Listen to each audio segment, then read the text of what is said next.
All right, good evening, everyone, and welcome to Green White Checker TV, where tonight we have the season finale of the Area 51 Indycar Oval Series here tonight at Auto Club Speedway for 100 laps. Drivers putting down their qualifying laps as we speak, and again, this one there's season long, no playoffs, anything like that. So we have clinched a champion last week, and that was Mark Murphy. So now tonight's pretty much just going to be pretty much bragging rights for everybody. Try to finish the season off with the win. So it's going to be fun to see these about 15 or so looks like drivers gunning for that top spot. And saying again, one of the most fun tracks in my mind are pretty much the 2 mile ovals of Auto Club in Michigan, and then of course Pocono and Indianapolis as well. So it's going to be a lot of fun. I think this will be a really fun race to finish off the season. And Andrew, I'll say it's been honestly a pretty quick 14 weeks. And then I'll say we've got about a month or two off, I would say. Obviously, got to take the month of May off for Indy. And then, of course, we'll be coming back here in early June for season 2. So I'll be revealing that schedule here in just a moment. But yeah, I mean, so we're the last race of the season, Andrew. We know the championship's decided. I mean, what do you expect to see from the drivers tonight? Yeah, I think it's one of those kind of races where it's a for fun race, especially for someone like Mark Murphy, who spent a lot of the last few weeks trying to point race and keep himself very comfortable from getting any sort of pressure from the guys behind him in the championship. So, even though Murphy has capped off his championship win, there are still a couple of spots in the middle part of the top 10 of the championship where people say, hey, I finished 7th in the championship this year or last year. This year, maybe I could finish like a 5th or a 6th if I have a good race. So I think you're going to see a whole bunch of different attitudes tonight. You're going to see probably a lot of the guys in this field having fun, maybe some trying to get their first win ever, guys that have really been close, that feel like they've been up there but haven't really had the opportunity. And then we're probably just going to see a lot of different strategies play out across the field. And what a great track to do it on here at Auto Club Speedway, where it's really kind of anyone can win this one. It's such a big wide oval, such a differing fuel and tire strategy and everything like that. I think this will be a good one. Yeah, I'm excited to see how it's going to shake out. Right now, we've got a couple drivers left to make their qualifying laps. And say we threatened it. Let's go ahead and pull up that official schedule, maybe official, unofficial schedule for 2025 Season 2. We're going to kick it off on June 3rd over at Homestead. And then again, you'll see there's a couple off weeks here and there. Of course, some in between, some trying to schedule for potential vacations and long weekends and things like that. So you'll see a lot of off weeks here and there. So start off at Homestead, followed by Texas and Pocono. Then again, a couple weeks off, bringing it over to then Gateway, Chicagoland, and Watkins Glen will be. And so actually we'll be changing the IndyCar Oval Series because we got a road course in there. As I said, I'm sure some drivers are going to love it. Some will hate it. And halfway point, we'll be back here at Auto Club Speedway on August 19th. And then the second half of the schedule will be then over to the flat track of the Milwaukee Mile, jumping overseas to Motegi. And then you got the Charlotte Oval there, Michigan, New Hampshire, Las Vegas, and then the big change this time, it's going to be the Indianapolis 500K, and it's going to be a double points finale. 2 drop weeks, always a fixed setup, and as you can see right there, it'll be 14 races, $20 entry fee just to cover the broadcast side of things. So as always, if interested, definitely check it out at area51iracing.com. Andrew, I'm looking forward to that one, but at the same time, we got to get to this one here. Qualifying just completing as we speak. So let's go ahead and hop down to the grid. Let's see where our drivers are starting off tonight. And we're going to have a little bit of a new face on the front row, I feel like. I haven't looked at the qualifying orders too closely, but I think this might be pole number 1, if I'm not mistaken, for Mason Mitchum there in that number 3. He's going to have Edson Santos next to him. Charles T. Jim Herrick there, row number 2. Gary Laverne, Matt Wagner. Craig Forsyth, Eric Peterson, and then you got Jeff Heisong, Hugo Galaz there, our top 10. And then 11th, 12th, you have Eric Schaus and Joseph Morales. And then the last couple of cars starting a little further back here will be Casey Bahutsky, our season champion Mark Murphy, Chris Stouffer, and Bill Colley.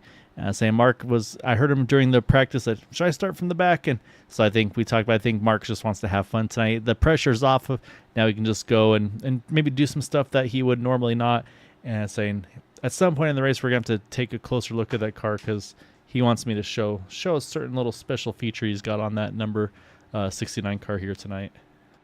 You know, it's kind of a cop-out to start at the back of a big track like this because you're already pretty sure that everybody ahead of you is going to go into a fuel save, pack race kind of situation. So, yeah, I mean, it's always nice to say, okay, I just won't qualify and start at the back and see how it goes. But I would say that in terms of how this track races, I'm sure Murphy can probably find his way up front within 5-6 laps or so. But I think it's very interesting. Like you said, Mason Mitchum starting here on the pole. It's congratulations to him on getting a pole position on this field and this setup and everything like that.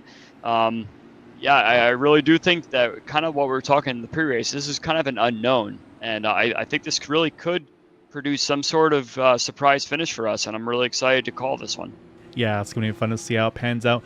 And speaking of, you brought up a very important topic, and that's fuel. Talked to some of the drivers. It sounds like should be pretty much a guaranteed 2-stop race. I was talking to some of the drivers, and they said pretty much full send mode. They were getting about that 33 lap mark. So, of course, magic number, you get at least 34 in one of those times. But so from what I was hearing, it sounds like it should be a 2-stopper strategy-wise on green flag conditions. Of course, if wind cautions come out, you never know when that's going to happen, and could that put it into a fuel mileage situation. So that's one of those things that you can never prepare for. So it'll be fun to see. But yeah, like I said, Mason Mitchum there on pole. Edson's going to start right next to him in that 20. This is an abrasive track, so Edson might be one to keep an eye on. We always talk about who can kind of take care of those tires the best. We'll see if that comes into play. It is 116-degree track temperature here tonight. I think it's at this point, with the way that these guys have raced this season, I think it's just going to be kind of an auto fuel save. It's just you automatically go into that mindset when you start the race saying, okay, how do I win? I'm going to do my best to just stay in the pack and save fuel, but we'll see what happens here once we go green. Yeah, track very wide. It's going to open up a lot of temptation to try to move around as we are under green for the season finale. Mason Mitchum leads him to the green. You see right off the bat, Eric Schau's trying to make a move there. Saw a big wiggle. I think that was Hugo Galaz trying to almost react to it. And so wasting no time, these guys trying to get up to speed and make some moves early. Right now it's going to be Mitchum that still leads down the back. Teed's going to peek on the inside line. Mason's going to give him that lane. And watch for that number 34, Gary Laverne. He's going to try to work that top side. Very much 2 and 3 wide for most of this field here going through lap 1 here. I think that these guys are just going to try and sort themselves out. They're really going to try and find the clean air just as usual. And yeah, we have a clean lap 1 here. And it looks like Eric Schaus is going 3 wide into 1.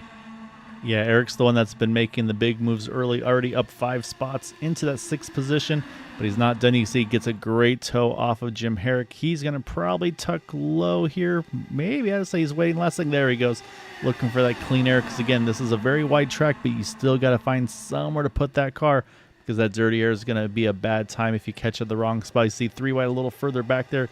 You got Hugo Galaz there, Chris Stouffer's right there, Casey Bahutsky just behind them. As Jeff Heisong, I apologize, looking for that 3rd car in the 3 wide, but they've settled back out now into that 2x2. As back up front, though, Mason Mitchum has found his way back to the lead. Matt Wagner trying to work his way back up. He wants to finish this season off strong, and got to also give Matt a lot of love. He's put a ton of time and effort and dedication into running the show this season and mini seasons, and so he's going to actually step back from the admin role for next season. I think, hopefully, I'm pretty sure going to still be racing with us. So yeah, definitely big thank you to Matt for all the time and work that he's put in here. So yeah, it'll be fun to see. Like I said, I think in next season, I think we'll see a different Matt. I think he's going to be able to just put full mindset on racing. It'll be fun to see what that 6 car has and maybe start challenging a little even more aggressively for those titles. I think we saw definitely a Matt Wagner that was very focused on making sure everyone is calm, cool, and collected here in this series. And yeah, I agree with you. I think that we'll see a whole different Matt Wagner when he's stepped back and focused mostly on the racing. And I think you're going to see good things from him going forward. Remember, we're talking big about Eric Schaus jumping up a bunch of spots? Look right behind him. Look at Chris Stouffer. I feel like we talked about him in that 3 wide battle just like 2 laps ago, and now he's into that top 5. He's got T just to his outside, and now here comes that snake down the back trying to steal all the draft he can.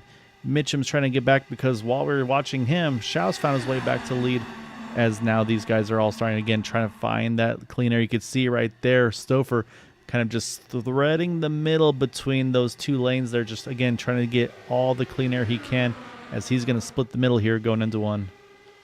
Looks like Matt Wagner actually dropped back a little bit, trying to sit back in that pack and let everyone kind of unfold how they are in the front of the pack. And I think he just wants to save a little bit of fuel back here, because once you're back in this pack down in like 11th, 12th place, you're really just lifting, trying to save the fuel that you can. And I think that's the way to go here, especially if you're trying to maximize your tire usage and your fuel usage as well. Yeah, I saw a big moment there out of turn 2. Eric Schaus got really tight in the dirty air, had to roll out of it, still almost got into the back of, or into the side. I think it was a Gary Laverne. And again, you see Gary now, he's up into that top 3 as Stouffer takes the point. And right now, that track temperature does not seem to be an issue for these guys right now, Andrew. Again, we're only, 7 laps in, so we're not even a third of the way through the fuel run. So we'll have to see how the tire wear kind of continues as the run goes on. Of course, the further up you are, the cleaner the air is, the more you can just kind of take care of those tires. So I am curious, like I said, there's that balance between fuel saving in the back, but then again, you're probably scrubbing that tire a little harder. We'll have to see what's going to be kind of the winning strategy on that front. Well, part of this also is that the track is so big that you could really use every inch of it that you want. So a lot of these guys that are sitting in the back are pretty much trying to find their way on the low line, the middle line, the high line, whatever really works for them, because once you're in traffic, you're really trying to fight that dirty air that's ahead of you. So I think that that's the same no matter where you are in the field, especially for guys like Matt Wagner who dropped back. Now he has the opportunity to kind of find his way and try and see exactly where he wants to place his car, especially if he's trying to make up spots later in the race. Yeah, right now it seems like Chris Stouffer, once he's got to the front, it's all kind of settled in behind him. Or like you said, is it maybe now that fuel save? You see Teed peaks the inside. Mitchum's going to go even lower here into one. And at the entry, Mitchum had the lead, but there goes Teed. A great run out of 4. Inner 3 out of 4. And say there's a big run by Teed. There goes Stouffer right back, gets the slingshot.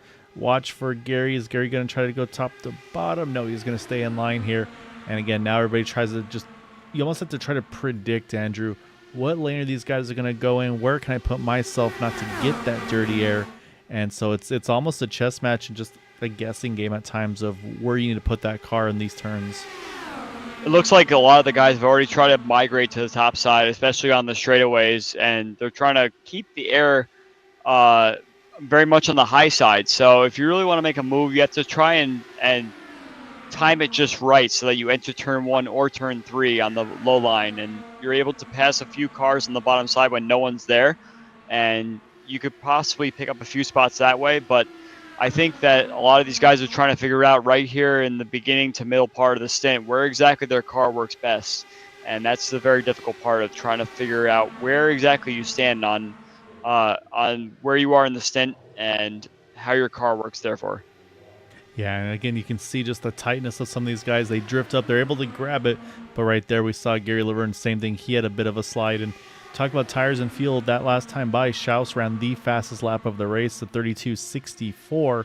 So again, 12 laps in, and he's still able to click off really quick time. So the pace still there in the tires. Obviously, draft playing a role as well, but it just shows that there's definitely still pace to go, and so maybe tires are holding up very nicely still. I say we're jumping around a little bit as you see Gary now. He's going to get to the outside of Schaus. He's going to get a great draft here down the front stretch. See if Gary can maybe make a move here entering turn 1 if he wants to try to take the point. No, looks like he's content. He's going to take that top side. Like you said, they are seeming to be more migrating towards that top side. Is that a momentum thing, you think, Andrew? Or is that, I mean, what would be your thought process here of running top versus bottom right now?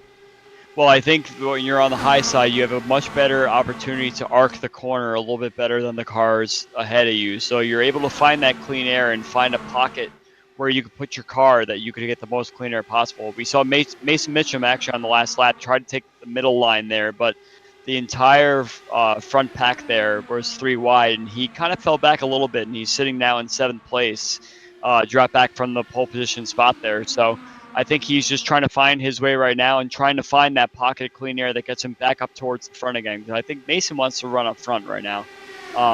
You saw that Charles Teed is kind of blocking all lanes right now. He's running kind of middle, kind of low, kind of high, and he's holding the lead quite nicely right now. But Oh my it looks like goodness. he's actually getting, he's getting a little bit of some battle there from Stouffer and Lovern, and that just shows how these guys aren't treating this as the last race. They really want to kind of stamp their authority and say, okay, I want to end this season really well and maybe go into next season feeling like they have a shot to win any race that's going forward.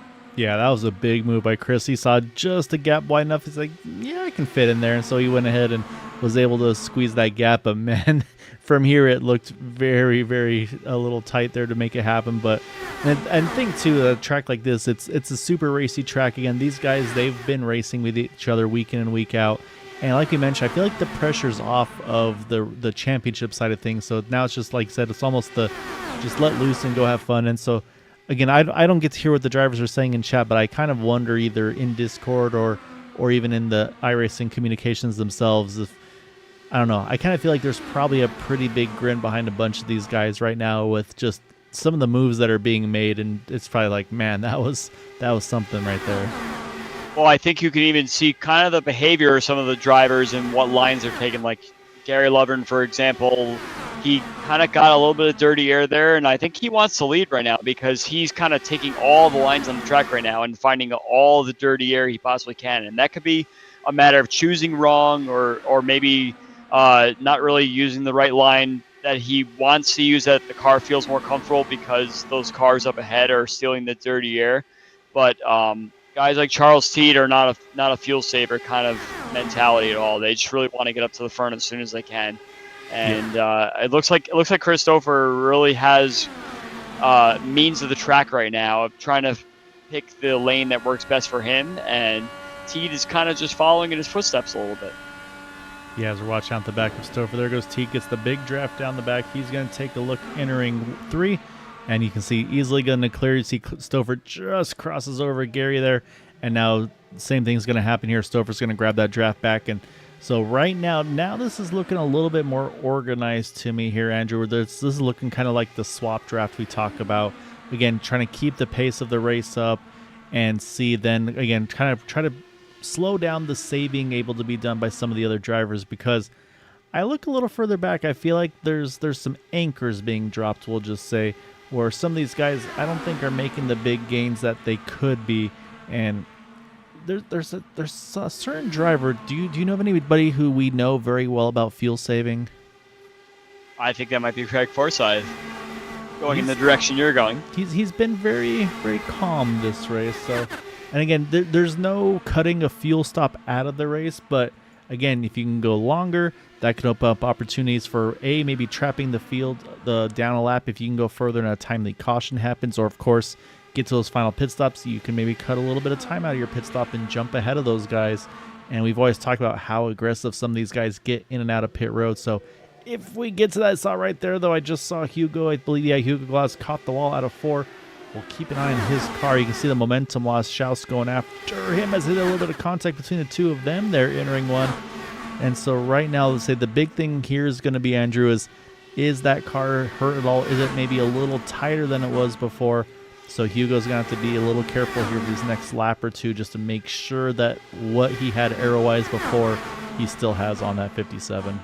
It looks like Hugo actually got a little bit of floor damage from that hit there, but these cars that are going up to the turn 4 wall like you saw last lap, it just shows that there is some drivers, there are some drivers here in the middle part of the top 10 that are really going for it, because if you're saving fuel, you're not really pushing the throttle that hard.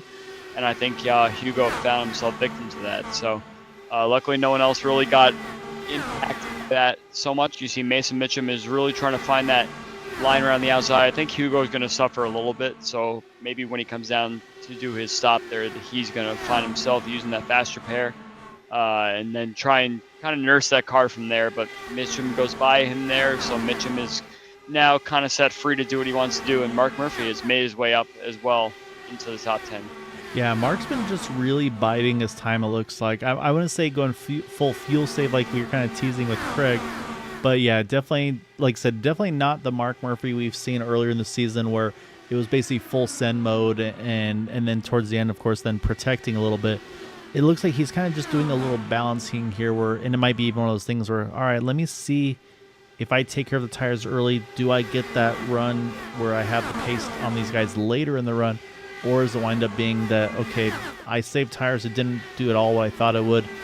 Now I know from here on the rest of the race, I just got to go and make something happen. So we'll have to keep an eye on him as the run goes on. Like I said, we have a little extra thing to show on his car here at some point. We'll maybe get to it during yellow or something like that. So it'd probably be a little too fast, too little bouncy to see it very well. But as I say that, I'm looking still a little further back. Matt Wagner, Craig Forsyth, same thing. We saw Matt way up there. He's dropped back. So not sure. Same thing. I mean, it seemed like he had plenty of pace. So I think this is just a decision for him to fall back like he has earlier. So we'll be keeping an eye on him over the course of this race. Jeff Heisong right in front of him.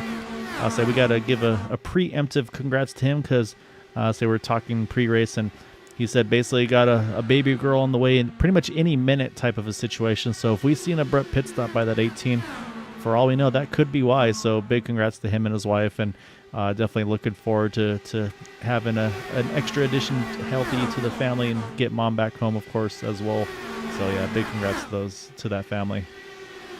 Definitely a big congrats to Jeff there. Yeah, it looks like I'm watching the front of the pack here, and I think Stouffer has basically given up to Teed, saying, you know what, you go burn all the fuel. I'm just going to sit right here. Gary is still trying to make his way up towards the front, but I don't think he's really making much progress there. But we see Mark Murphy is making some of his moves now, and now he's up to about 7th place or so. So I think that some of these guys are in the let's go mode, and some of these guys are in the let's save fuel mode. So yeah, you're right. Everyone's kind of packed up right here. Yeah, you're right. It's really kind of changed. It was spread out for a little bit. Now it's gotten right back together. And it's also, I think, due to the lack of the swap draft we just talked about. We had seen the 13 and the 50 doing it. Now it looks like maybe Peterson and Tita said, okay, you know what? That got way too packed up again. Let's try to do this again here. So we'll watch the two of them and see. And you see right there, I think Peterson actually got too close to Teed coming out of force. We couldn't build that momentum that we always talk about before making the move. So we'll see if they can kind of readjust. But the problem is, in trying to readjust, you're going to get guys that just get the run. It's like, well, I'm just going to go. And so you see Schaus, he's popped his head back into the mix. And then, yeah, here comes Mark Murphy. He waited about 25 laps and it looks like he said, all right, time to go have some fun.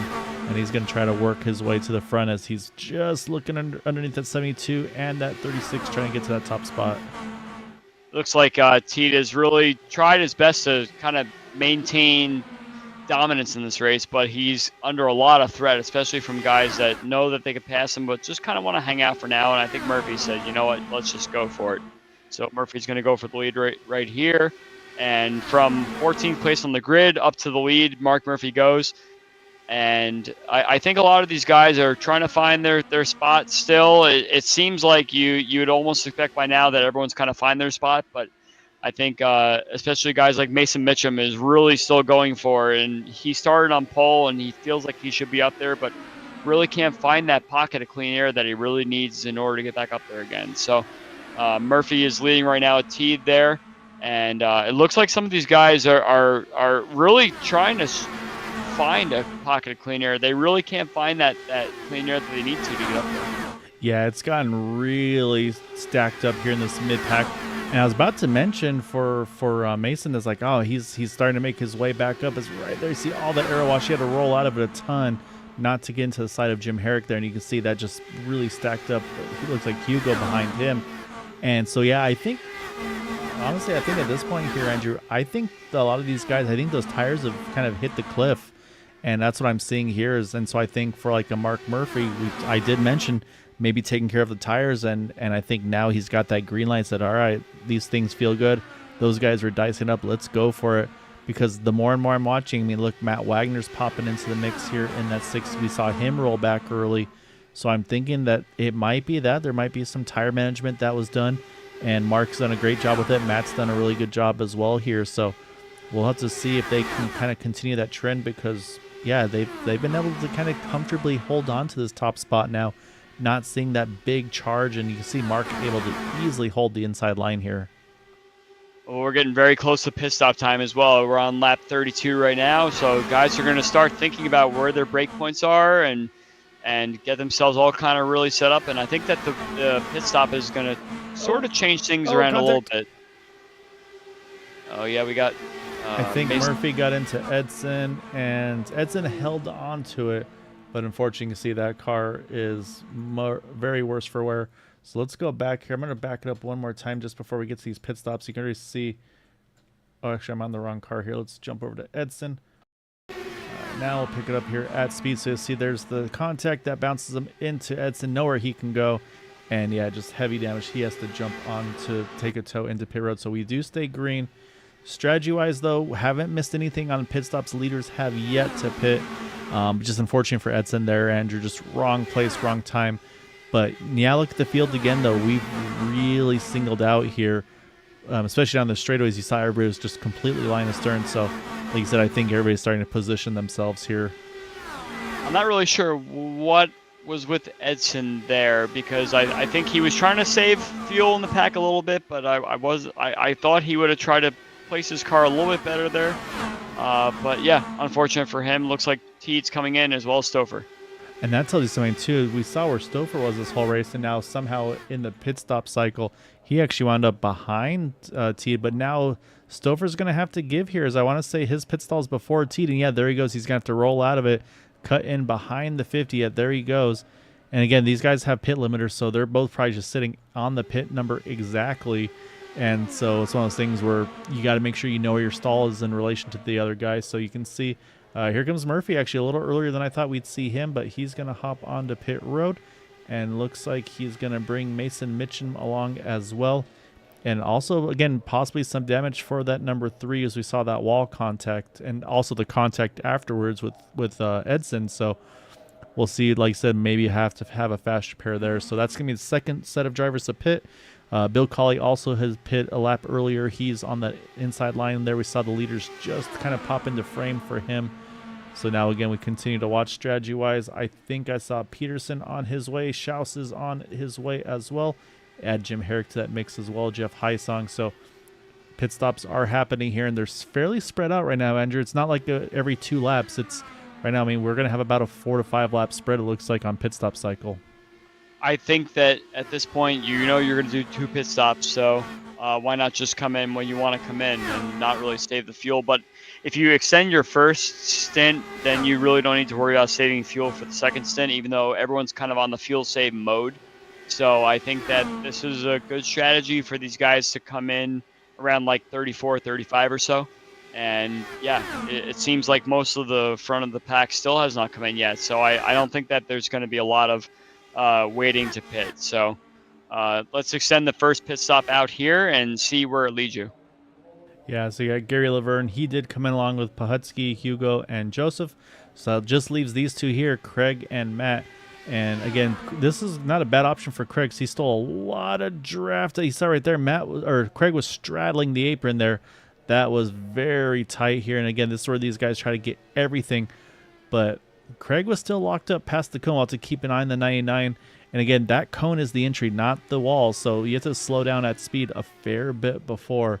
And I'm looking at the pit stop time. So far, everybody's done a good job getting on and off pit road. No penalties that I've seen.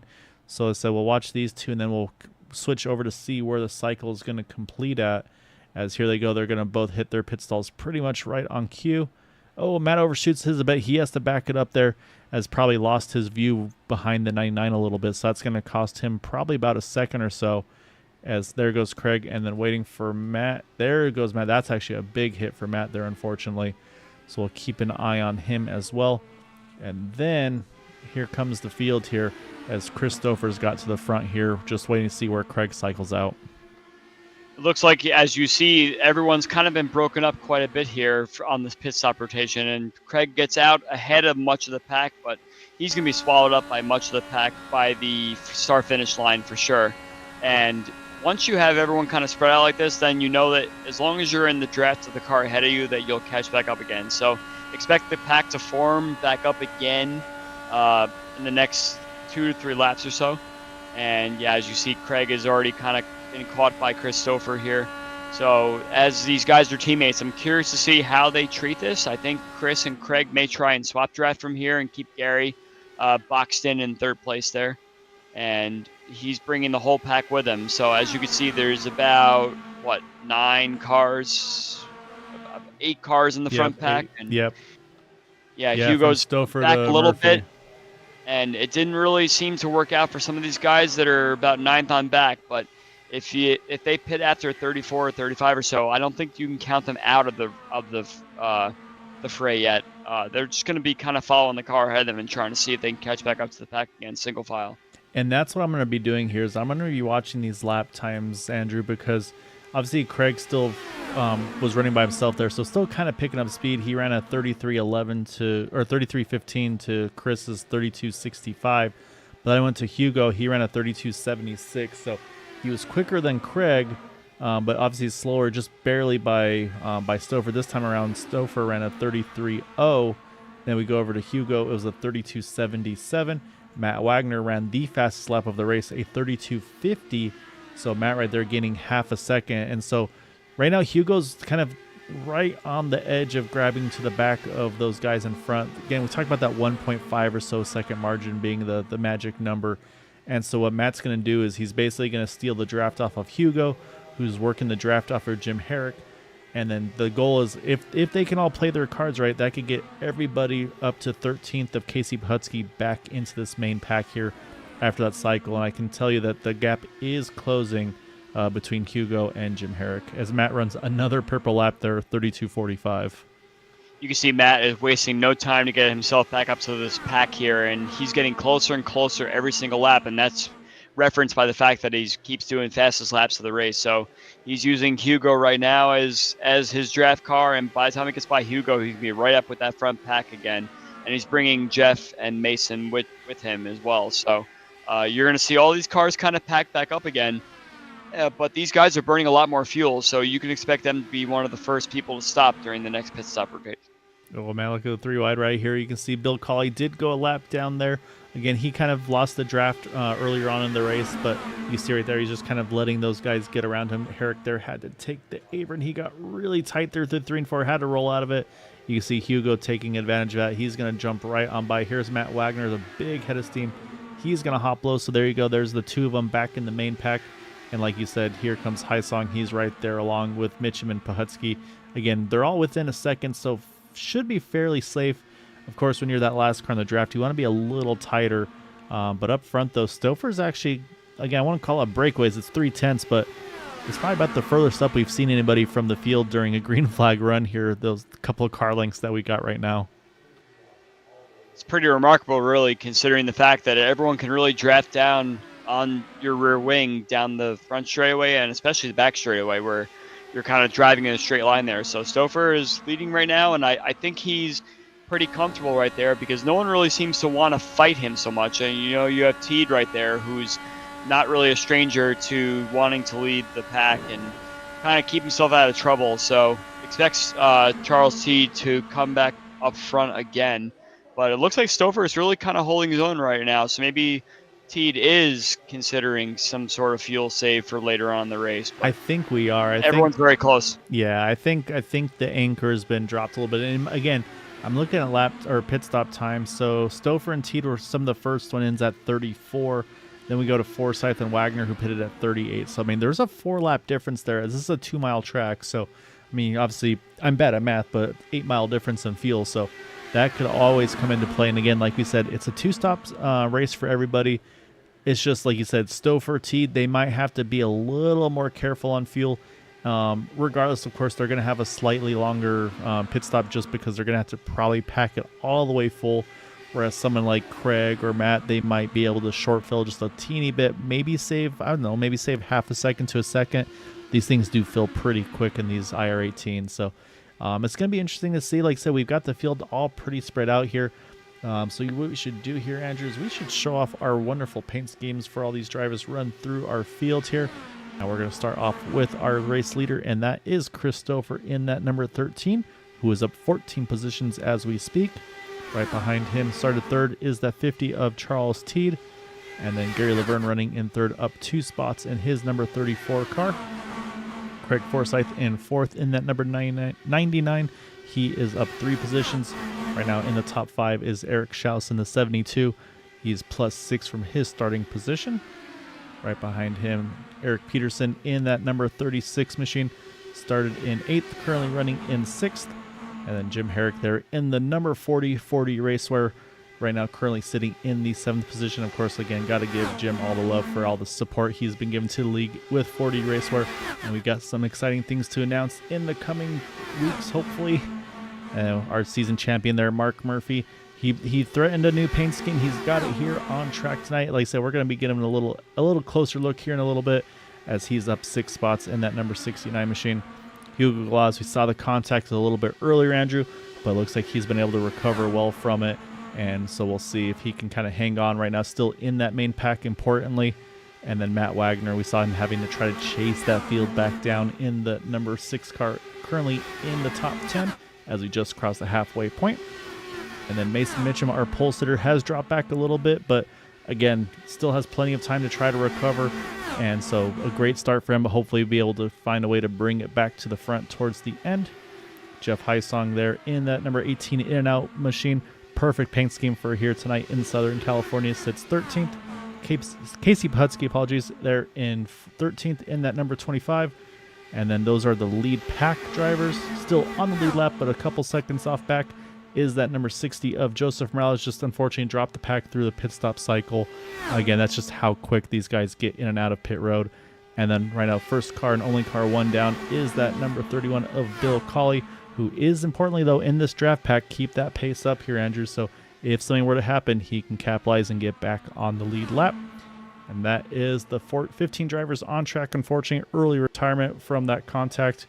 No fault of his own, unfortunately, for Edson Santos, and early evening for him in that 20.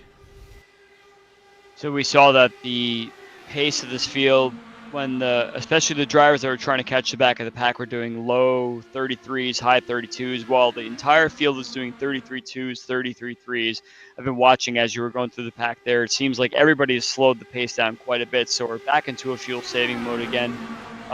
Pretty much anyone that wants to lead the race right now could probably get up there and lead the race if they really wanted to, but right now we're looking at lap 67, 68 in order to make this healthy on 2 stops.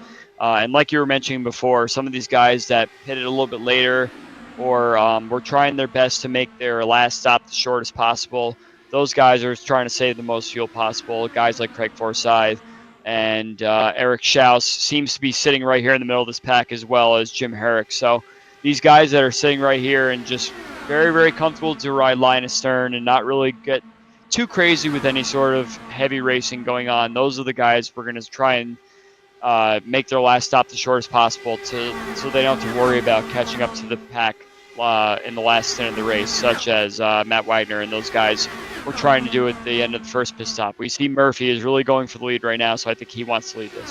So, he heard you say anybody who wants leading, and Mark's like, yeah, don't mind if I do.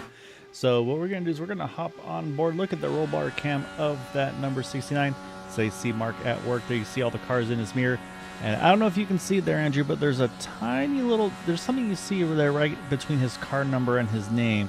And that's what he wants us to focus on. So what we're going to do on that one is we're going to get a little closer up there.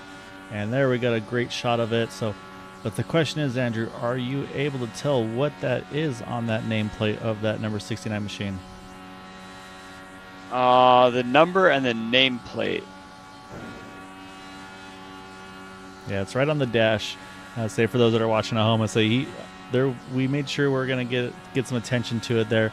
But I say because he's got the, I'm gonna feel bad. I lost the name of the Stroker Ace machine there. In that's the paint scheme he's rolling tonight. So like I said, he's having fun with it here tonight. Got the title clinched. Figured let's have some fun. So I'll let you spy in a little bit more later on. But right now, though, he still sits in that top spot, and Teed still staying right with him. Gary Laverne as well.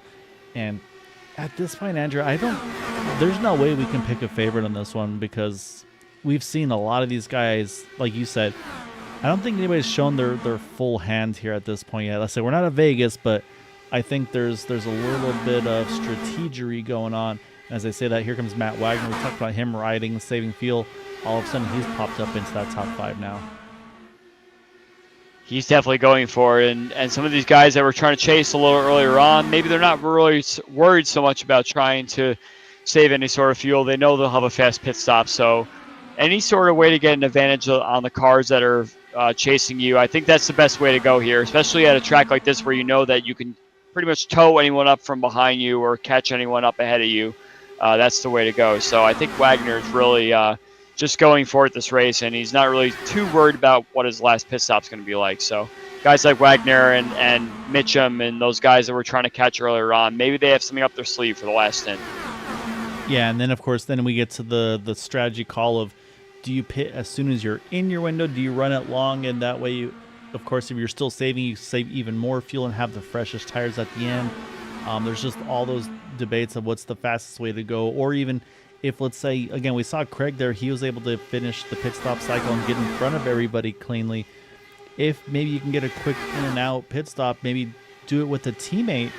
Maybe you jump in out together, start to do the swap draft, try to see if you can kind of just break the train potentially if you do that short pit strategy. So there's a lot of potentials in here. Again, there's not a huge range that these guys can work with. Like we mentioned, 33, 32 to go, I think is 32 to go. I think is my safe magic number for these guys. Could probably just go map one all the way to the end.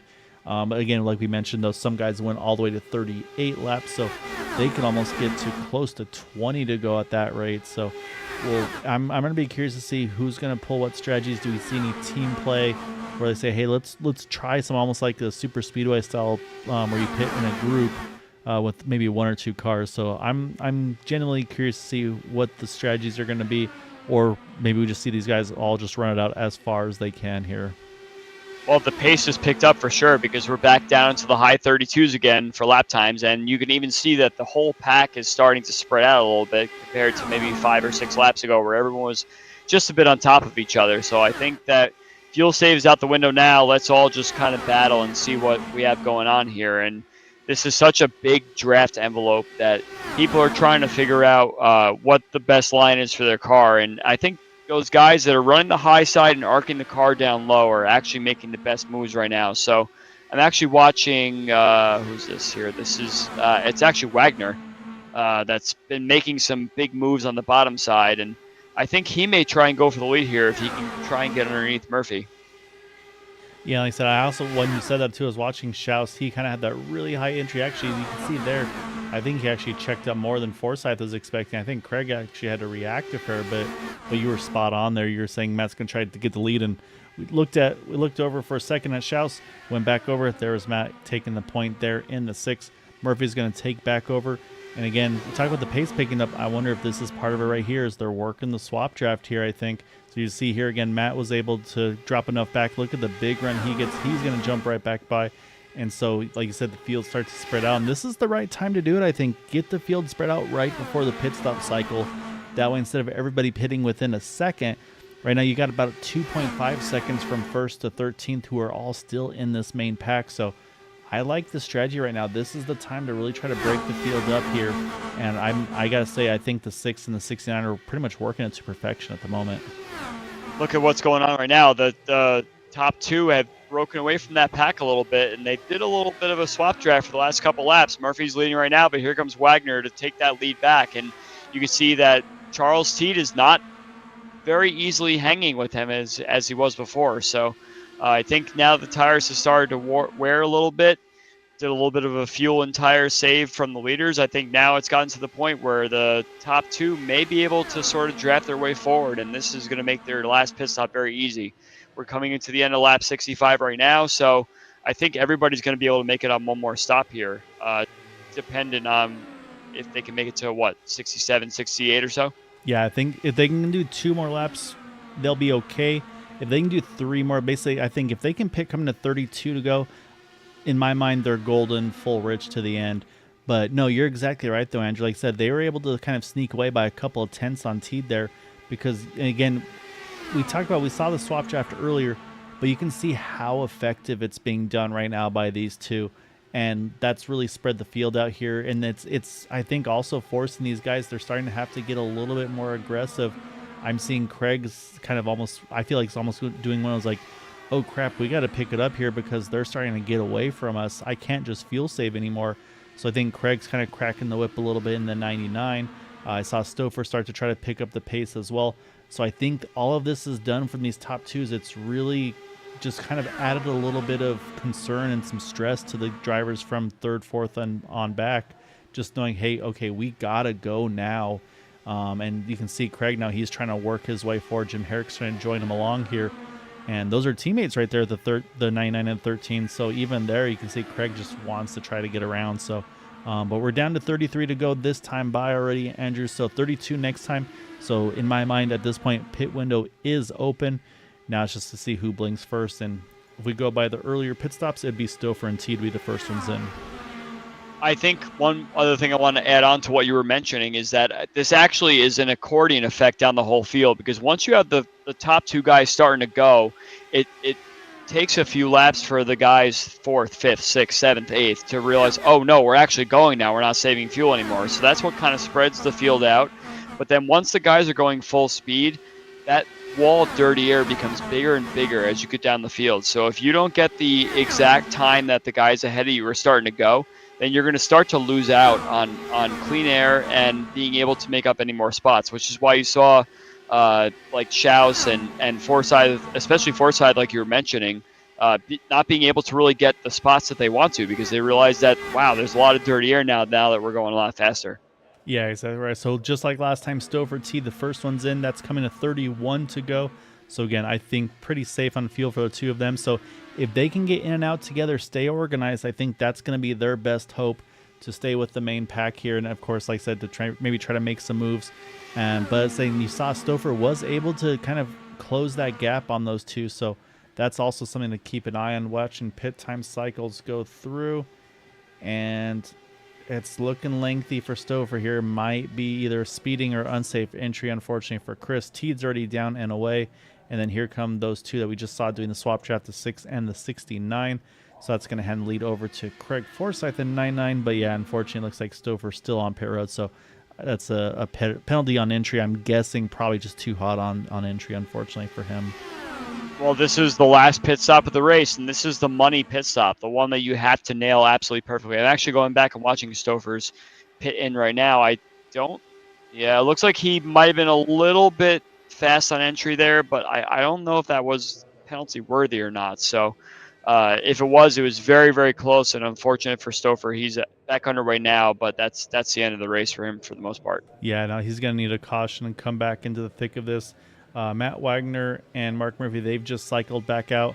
There's Charles Teed behind them, but again, right now it's about 2 seconds off. So I'm watching pit stop times as well. Matt Wagner was 8 seconds stationary in pit road, about 9 seconds for Murphy. Gary Laverne's in along with Casey Pahutsky.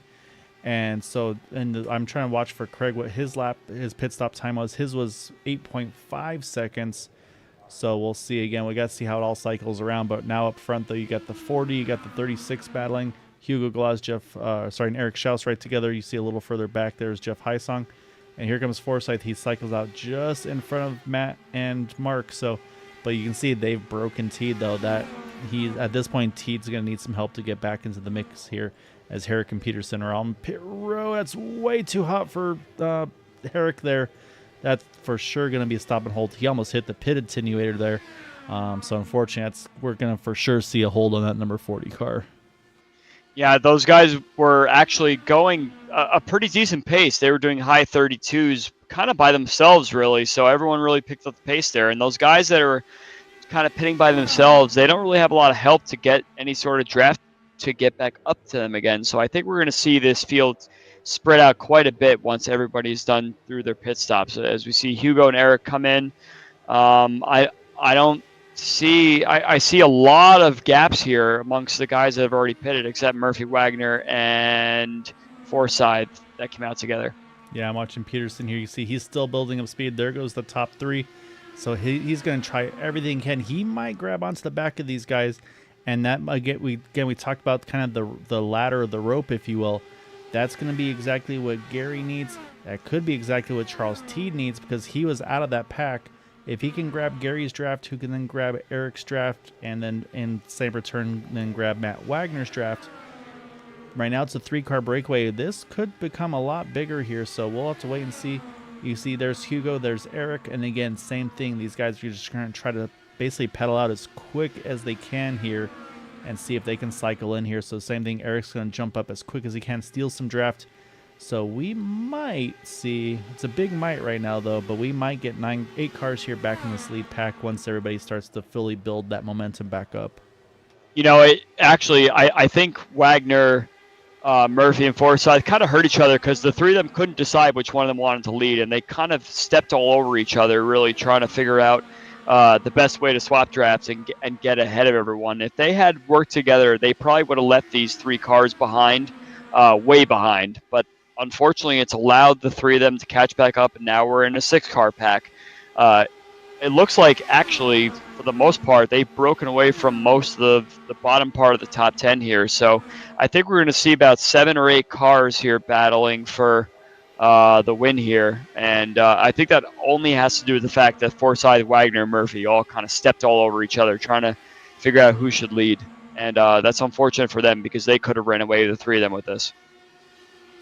Yeah, and it's interesting, too, because, and you can see it now, we saw the swap drafting, we saw all of that. And now Craig is saying, you know what, I'm going to, well, as I said, I was going to say he's protecting the middle, but he left They're the still groove. stepping all over each other, the 3 of them. So I think at this point they say, okay, well, we let everyone catch us anyway, so now let's see who's the better of the 3 of us. So I would say this continues on for the rest of the race, and we're here for it here in the last race of the season. Oh, no, exactly right. And like I said, the guys that are saying, yeah, don't mind if we take advantage of that is Gary Laverne, Peterson, Schaus, Galaz. Charles Teed is still trying to get up there. Say again, he's got the oldest tire, so I think he's probably still burning them a little bit. So we'll see. Again, I think he's just fallen off the gap now. He's about 1.6 seconds, and I always say 1.5 to me has always seemed to be the magic number. But they've just now finally settled in a little bit here, though. I feel like, Andrew, and now you've got the same thing now. The 669 looks like they've got the swap draft reorganized to some extent, although. I said, you see Craig, you see Gary. I think they're going to try to find a way to spoil that and get themselves in the middle of those 2. Oh, look at Schaus.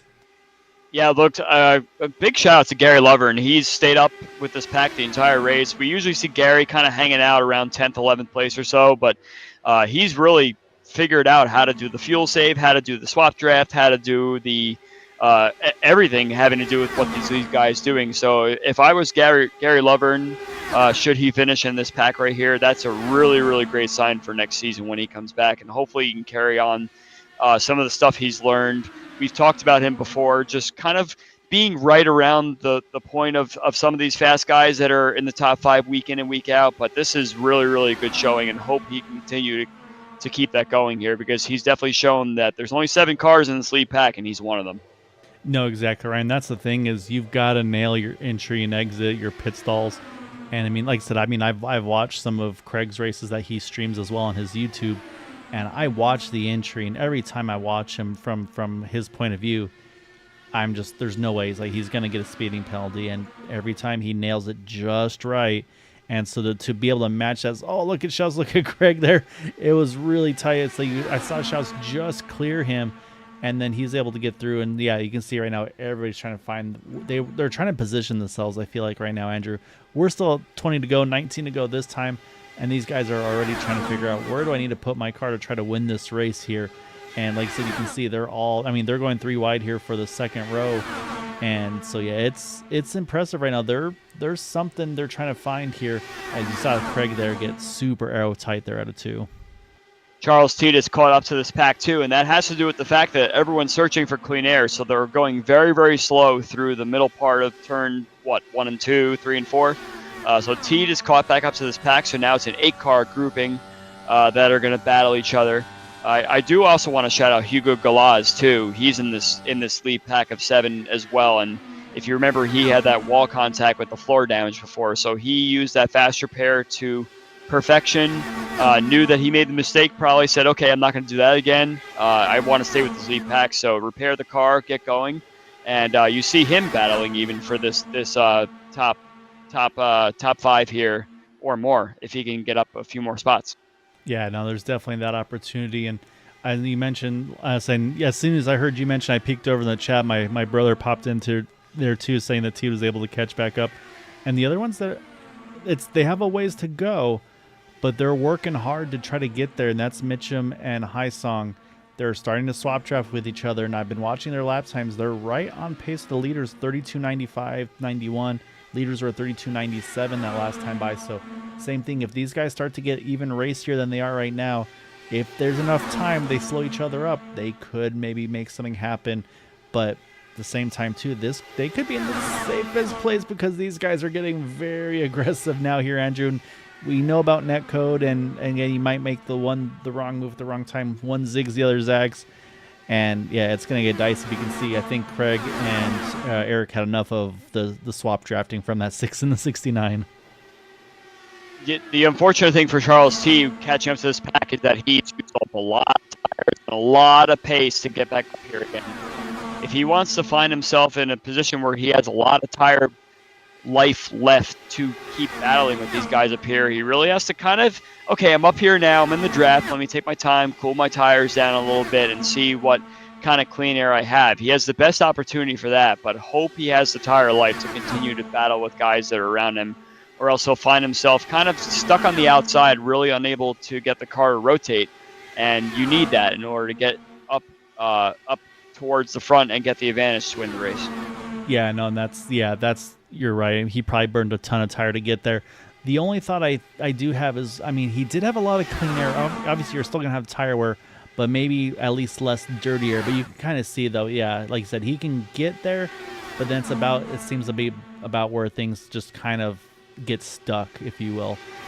But we're just talking about people trying to split up the Matt and Mark show, and they found each other once more here again, and again they're going to continue that swap draft. And to some extent, I'm wondering, are they working together, or is this one of those you don't know if and when there's going to be yellow? So I want to make sure I'm ahead at that exact point here. And in saying so, you see Mark here kind of protecting the inside line just a little bit more. So I'm not sure if it was as much swap draft as it was just trying to be the first car in front just in case something happens. Well, especially if you're Matt right now, you're looking more in your mirrors because you want to fend off the guys that are third, fourth, fifth that are trying to do a little bit of a high side, long arc situation into these corners, because that's what's going to get you. And if you get put back one or two cars, you're going to be in a situation like Eric Schaus is in right now, where he really can't find a lane at all to ride in that gets him any sort of advantage. He's tried low, he's tried high, he's sitting high right now. Gary is underneath him, but I think if you're someone like Eric, you're like, can I just have one little bit of clean air where my car turns nicely? Because then you're sitting there and playing with the tools in the car, and you really can't find any sort of advantage at all. So, yeah, if you're Matt Wagner, you're like, please just like let me stay in this clean air situation right now as we go 3 wide, and this is probably going to be what we're seeing for the next 11 laps. Yeah, exactly right. I mean, I watched practice, and if someone leaves a car with, I think they were seeing what they could get away with, and watch for somebody to try to fill that gap. So there's gonna be still some aggressive moves to be made. And so, like, if I'm Gary Laverne, if I can get a good exit out of 2 or out of 4, and maybe just catch Matt right here, like, see Matt got about a half. Charles. Yep. Yeah, Charles T and Hugo Gallows both caught the wall there. Charles T tried a nice long under move there in lane 1 and washed all the way up the track, and unfortunately Gallows was there on the outside. So I think this might knock the two of them out of contention. I think T is still in draft envelope, but look at these two. Look at Mitchum and Highsong. They're right back in this here. They ran about half a second quicker than the leaders here. Again, Highsong, Mitchum working together, staying committed. They've got the draft now of Hugo. They're going to have the draft of Teed. I'm not counting these two out now. Again, they're probably burning their stuff up to get there, but they're in the thick of this thing once more. So good job by those two as well. Just staying after it here. As you see now, Schaus has gotten to that inside line. And like I said, Schaus is going to be one. If he finds an opening, he's not going to hesitate twice to go for it. I'm definitely impressed with Mitchum and Highsong's swap drafting here. Especially, they were about like 2 or 3 seconds behind these guys, and really about 5 or 6 tenths faster than them for quite a few laps. And now, especially Teed and Gallows have that damage. I think that they've got enough draft that they may be able to come up and fight here. But of course, now they've got to try and do something a little bit different to get by. Yeah, exactly. They've got the dirty air now, so now they got to figure out the best way to find clean air to suck back up to them again. But they're running out of time with about 7 laps left here. Yeah, exactly right. Next time by is going to be 7 to go. And you see there, Peterson has gotten around Schaus. Schaus tried the inner side and didn't seem like it's quite worked out for him. Right now, Craig actually has his nose ahead on the outside line. We talked about the drivers kind of migrating to the top earlier as the run went on here. Is the inside line, are the tires starting to give up a little bit here, you think, Andrew, where now momentum is even more important? It's very tough to tell, especially because we see that these guys are running 3 wide all the way around, but we don't know if they're doing any sort of tire saving in order to figure it out. But let's not forget what we saw at Kentucky a couple weeks ago with Murphy and Forsyth coming to the line. And those two guys are at the front of this pack right now, and it really could come down to another uh, less than a tenth of a second situation if it stays this way. But Murphy is probably the most exposed right now, being on that bottom line. He has to stay all the way down on lane 1, maybe lane 1.5 or so, in order to keep the pace. And eventually that right front's going to wear, and it may not be enough to hold on to that position coming down the front straightaway to the checkered. Yeah, and right now, I mean, you can see though, Matt's giving him a ton of space on that inside line. Like I said, he's definitely got 2 lanes to work with at the moment. So right now, Matt's kind of his best friend because he's giving him an entry, and you can see Matt's almost running up into the 3rd lane a little bit there. So like I said, it's about a lane and a half for the two of them. Craig's trying to keep these guys pinched down, but obviously he can only go so far across onto the 6 car. But as I say that though, now as we're 5 to go, now the top 2, once again, they get themselves just ahead of the rest of the field here. So they're going to have to, 3rd on back is going to have to try to regroup here. Craig, you see there, he's going to drop low, steal some draft, try to get some momentum back. Does he try to find an opening in the middle? Nothing there. He's going to jump back to the top. There was an option there. He could have maybe tried to make a big move there on the inside of Murphy. Opted to stay up top, though. We'll see, does someone try to pull it off here in the next 4 laps? I don't think Forsyth had a shot staying in the upper lane like that. I've been in this situation at this track several times before. If you're up on the high side, there is absolutely no chance that you're going to outrun the 2 guys below you. Maybe one of them, but not both of them. Murphy is doing a really, really good job right now holding that lane 1, lane 2 situation on the bottom line, and that's what it's going to take to win. You're going to need to really get underneath him somewhere in order to take that spot. So right now I'm calling it that Murphy's going to win this race if he's able to keep that going for another 4 laps here. But Wagner is doing a really good job pinning him down, but Forsyth does not have a shot here. Well, right there at the line, Forsyth actually had the nose ahead. Peterson lost. I saw an Yeah. end piece fly off there. I think that may have been Peterson's. We'll see if Yeah, it Mitchum maybe had a little repaired bit of a itself. bobble. Mitchum, I think, has ruined the car a little bit. He was very, very tight through 1 and 2 there, but no, he definitely came down into Peterson's right front wing there. Looks like Wagner's got a little bit of an advantage entering turn 3. And, I mean, Schaus could be a spoiler here as well, because if he's able to kind of push that middle lane down, look at Schaus putting it 4 wide up here. He's kind of running himself out of room to have a nice arc going into turn 1, though, and that's really going to put Forsyth at risk, especially if he's, okay, Forsyth is able to pull ahead a little bit. Murphy is still holding that bottom line, but he is washing up the track a little bit. And I think Wagner actually might have gotten a little bit of an advantage, but he has no effect of any clean air pushing him from behind. So it's still going to be advantage Murphy. And if Murphy can hold on to this, he might have it. But Wagner is able to drag race him down to the line here. Schaus is giving that little push to Wagner as it comes to the white flag. Yeah, white's out. So at this point now, it's who gets to the line first. Watch for someone here. Mark Murphy's been giving up that bottom lane. He drifts up a little wide out of 2 every time, but nobody's able to cut underneath it. So now this is Craig's only opportunity. Steal some draft here, make that big jump to the outside. Matt's actually now just barely ahead of Murphy. Craig's going to have to hold him tight here. This is where you got to be as aggressive as you can. So now it's going to be who gets the momentum out of 4 here. Schaus gave Wagner a little bit of a push. Yep, Schaus gave Wagner a little bit of that bubble, and I think, wow, Craig look at that. Just hangs on to it there over Gary Laverne, over Hugo Galaz. Going to grab a podium here tonight. Great results for the two of them. Unfortunate contact at the end, though. Let's go back here. We'll have to take one more look at that one, of course, and we'll see where that contact occurred. You mentioned with the 72 and the 6, so we'll watch these two a little closer. So let's go ahead and back it down here and see if there was contact, or like I said, is it just the bubble, if you will. So it almost looked like Murphy also may have come in too tight, maybe drifted up a tiny bit. We'll watch here once more and see. And right now, so we'll pause here. You try to get a better angle. Here's a great shot.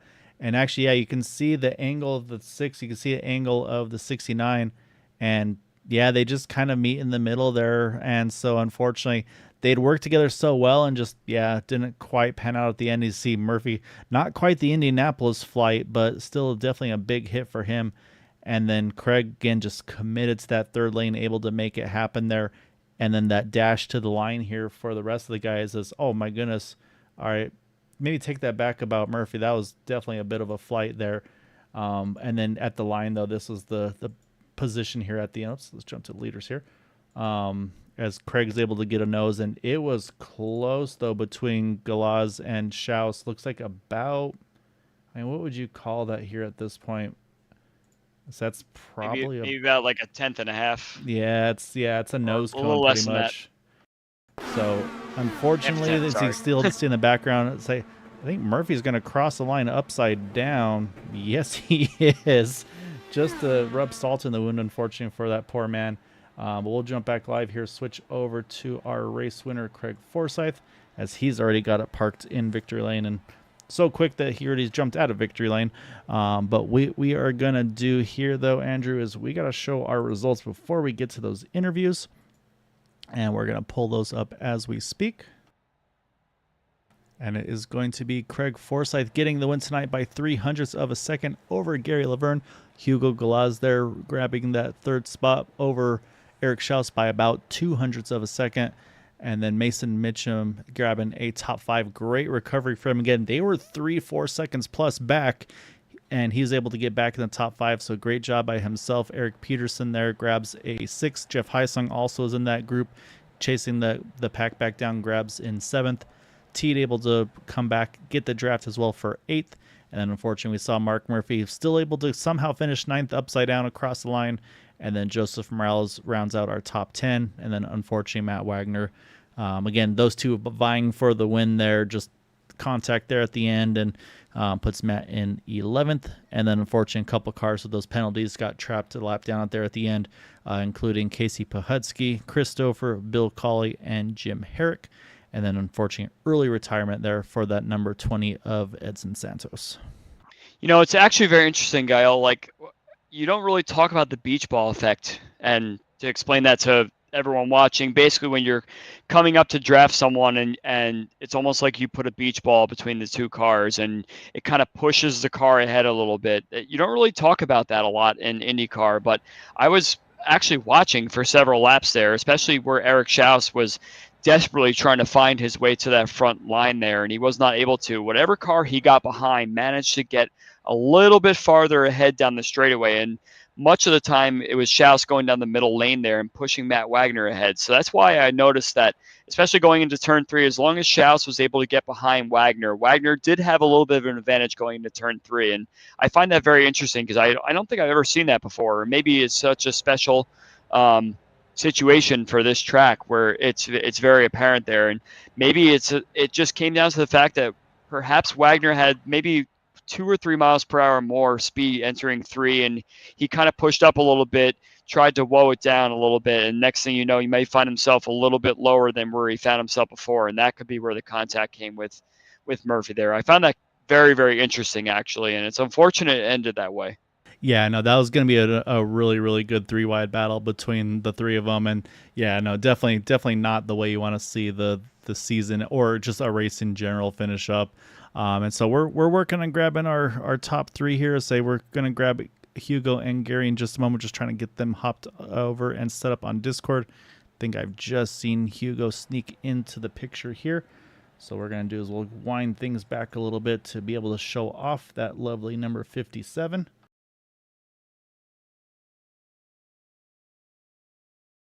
All right, Andrew, we're going to pull in that number 57 of Hugo Galaz.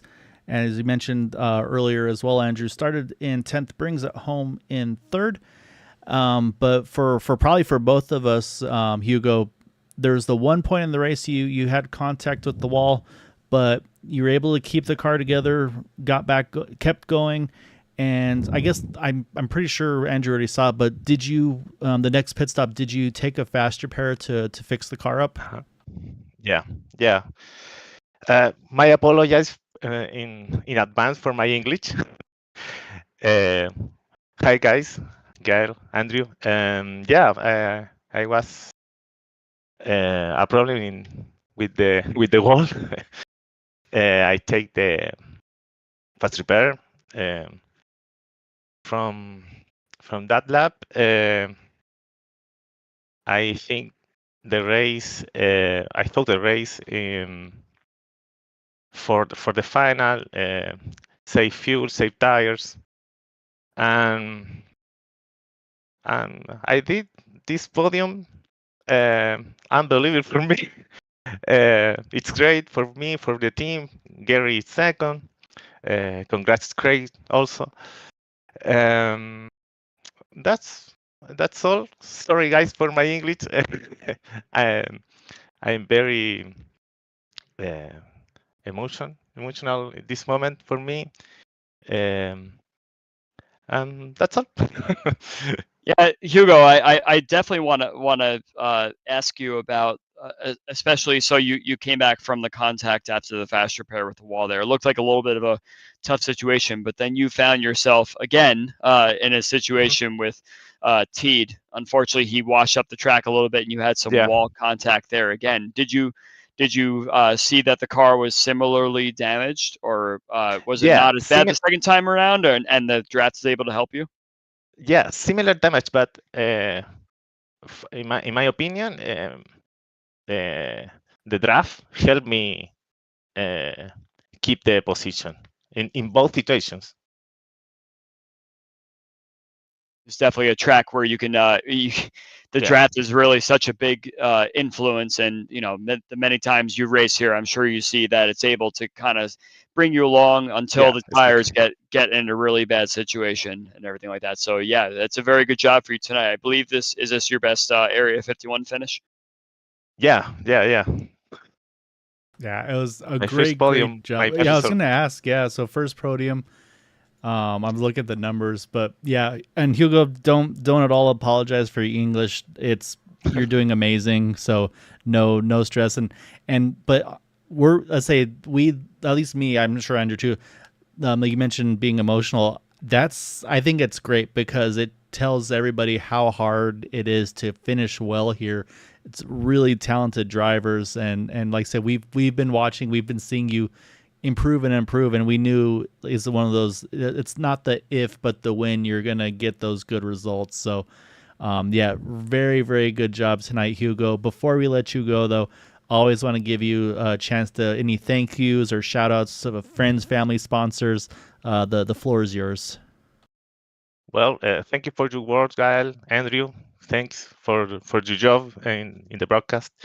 And thanks to the league, Matt, Craig, all guys involved. Um, Great. Thank you for my team, Alten Autosport. Uh, uh, Thank you, Julian, for keeping the team. Gary, great teammate for me. Uh, and my family, my girlfriend, my son. That's all. Thank you guys for your words. Of course. Congratulations, great job tonight, man. I look forward to. I say, hope we see you in next season. I say, finished off strong.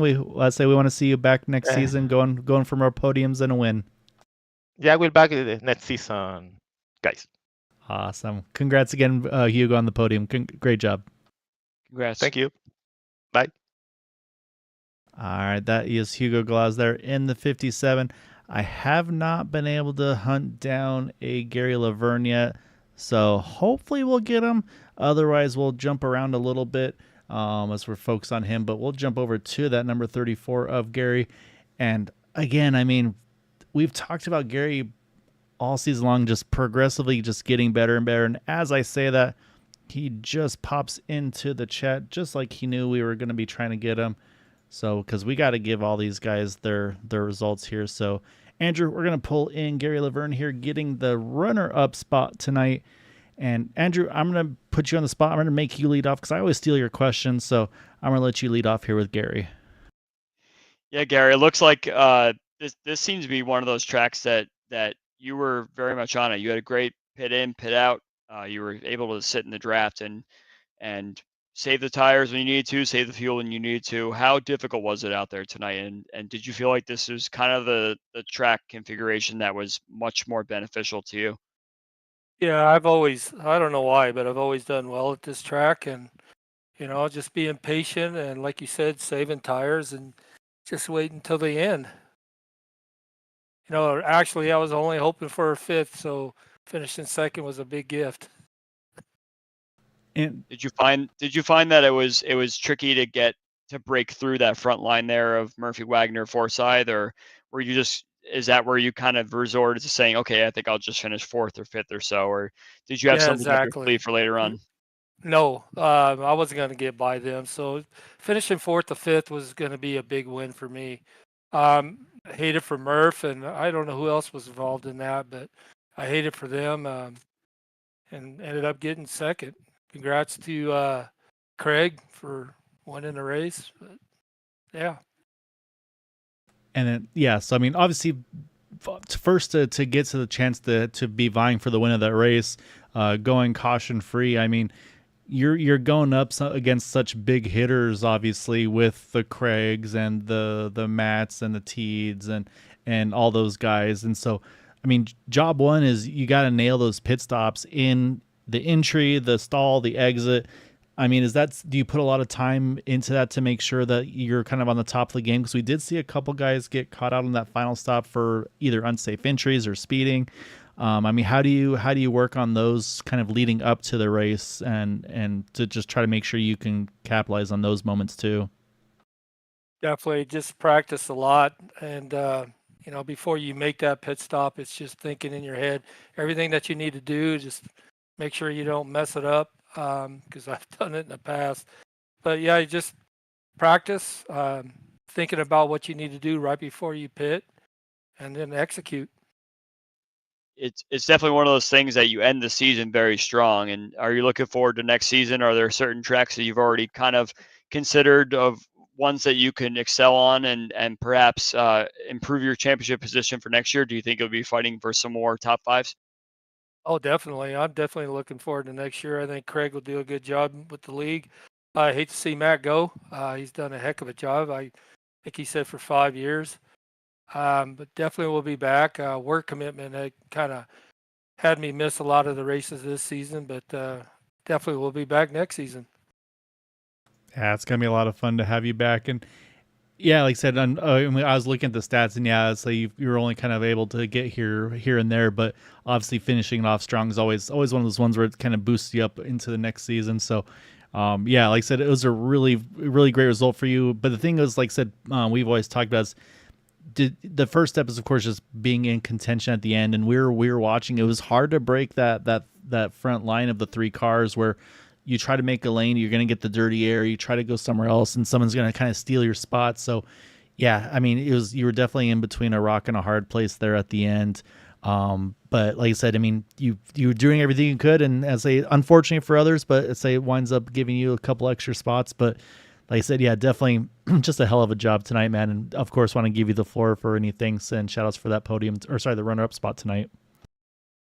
Great, thank you. Yeah, I want to thank Velocity Online Racing for them. I want to thank Matt too for fine job he's done for the last 5 years. It was a heck of a league. I learned a lot in this league. This is one of the leagues that I started with. So hate to see him go, but I know, like I said, Craig is going to do a fine job in this league. We'll just keep going. And I want to thank you guys for your broadcast, and thanks. Great job tonight, Gary. I think we won't be able to get rid of Matt. I think he'll still be on track. So I say I don't think we'll be able to chase him off fully. So Right. I think he'll be able to share. I say he's just gonna say now he's just gonna be more of a pest to deal with on tracks. He's gonna be fully in on the racing side. But no, There I you mean go. again, great job tonight, Gary. Like I said, great results for you and Hugo to get those podium spots, and looking forward to seeing more of those in the upcoming season. All right. Thank you guys. Thanks. Yep. All right, that is going to leave us one driver left to chat with, and I think we will do an extra interview. So we're going to have to pull in Matt at some point in this one. So we're going to grab our race winner, and that is that number 99 of Craig Forsyth.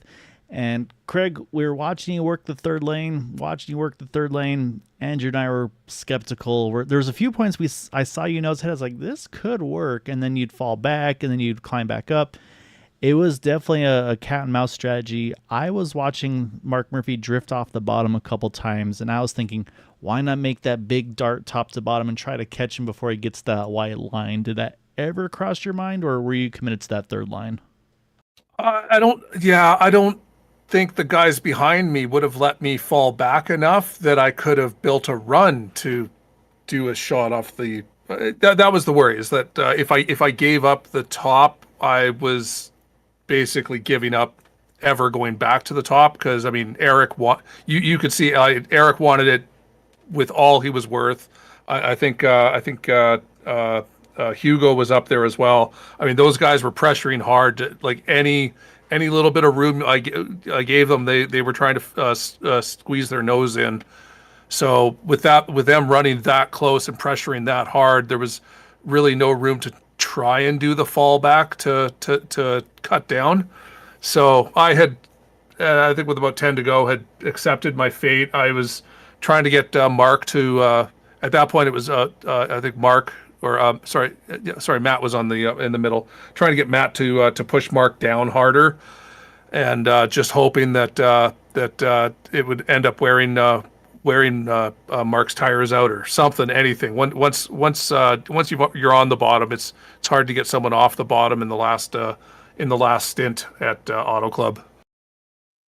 Yeah, it looked like, Craig, you were trying to save fuel a little bit there. You were hanging out in fourth, fifth, sixth place or so in the pack for much of the race there. And I'm just kind of curious. There seems to be a lot of yo-yoing going on. There seems to be, okay, let's go. Okay, let's save. Okay, let's go. Okay, let's save some more.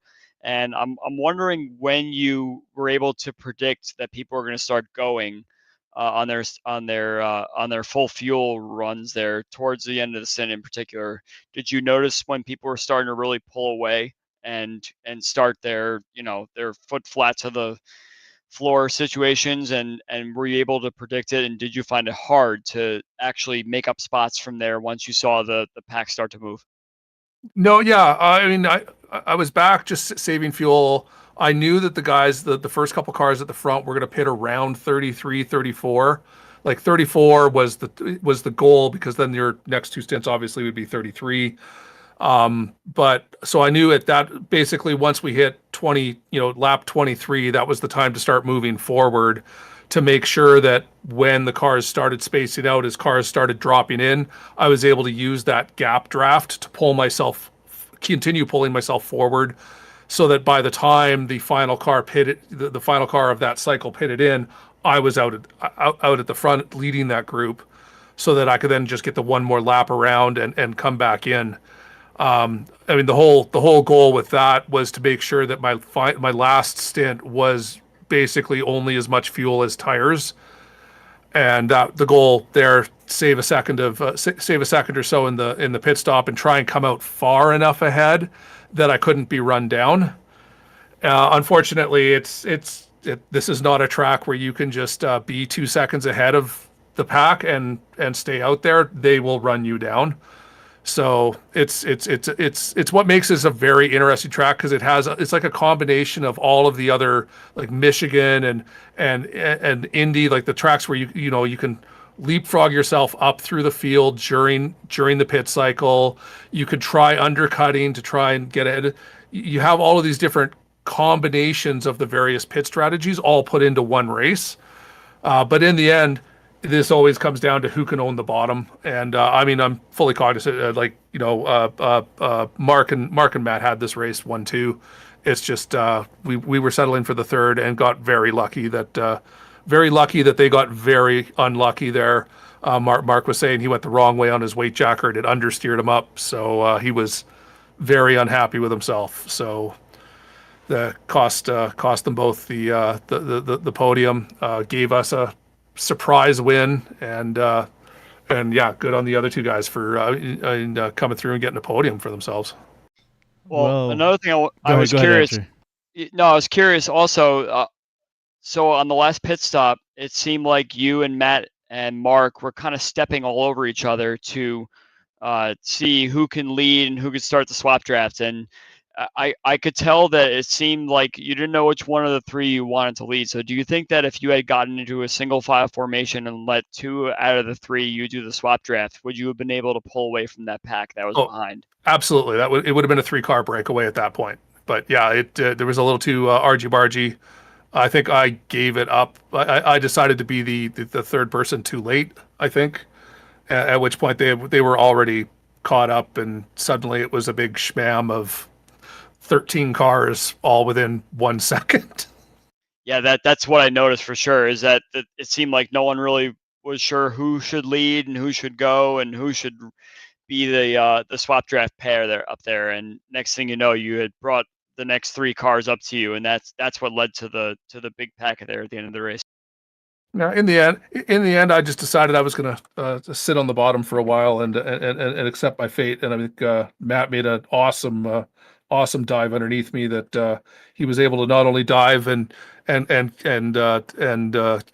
from understeering up back up into the wall, but then cut back down in front and firmly take the lead. So it was a good move by him. Yeah, it was a lot of fun. And Craig, we were chatting post race, and there was a certain thing I was heard if you had a podium spot, someone's gonna have a chat with you as well. So we're gonna drag him on into the room and put, I guess, both of you guys on the spot, because maybe not the way you wanted to get the interview with Craig here, Mark, but figured you wanted to make an announcement and put him in an uncomfortable position, possibly. No, I'm not going to put Craig in an uncomfortable position. So I wanted to, first of all, start off by thanking everybody in Area 51, the admin team, for having me. This is the first time that I've ever run the series, and it has been an absolute blast. I wanted to congratulate Craig on his win. And it's kind of appropriate that we brought the Stroker Race car out this weekend, and it ended its tenure upside down. But tonight has been a ton of fun. I owe Matt all the apologies in the world, because I hit the collapse weight jacker button on my steering wheel about 15 feet too early, and it just shot me straight up into him. So if any of you don't know what that is, there's a button that many of us have programmed on our steering wheel where you hit a button and you go to -20 on the weight jacker. Makes you really quick in a straight line, but you don't turn. So I screwed up and killed Matt, and it was either going to be one of us that won the race, and so that was dumb on my part. But as much fun as this has been, it's been 5 pretty long years in iRacing, and a pretty long time,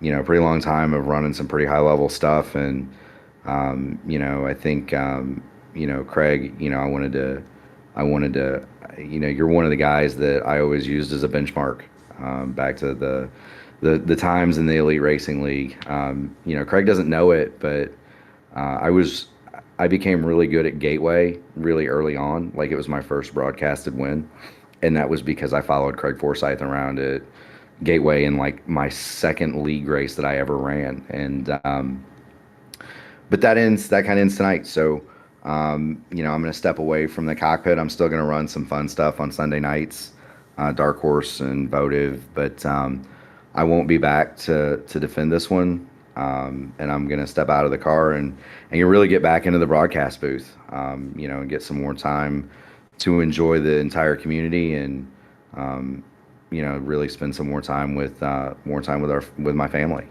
It's anybody that does this at a high level knows it's not just the race. That's there's a lot of testing that goes on in the background, and a lot of support that has to happen. And I don't want to be that guy that shows up and straps on the hot setup and takes all the information and goes out and gets a result. I don't think that's fair to the people that do it. I'm also getting a little bit older. My kids are getting to an age where, they need to be more of a focus.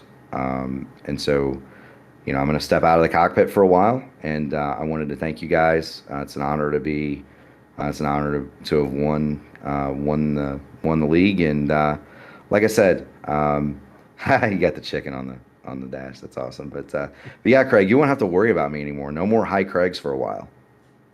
Oh, dude, we're gonna miss you, man. I mean, if you're gonna go out with a championship, 4 wins this season and the championship. That's a great cap on the competitive on the competitive era of your driving for now.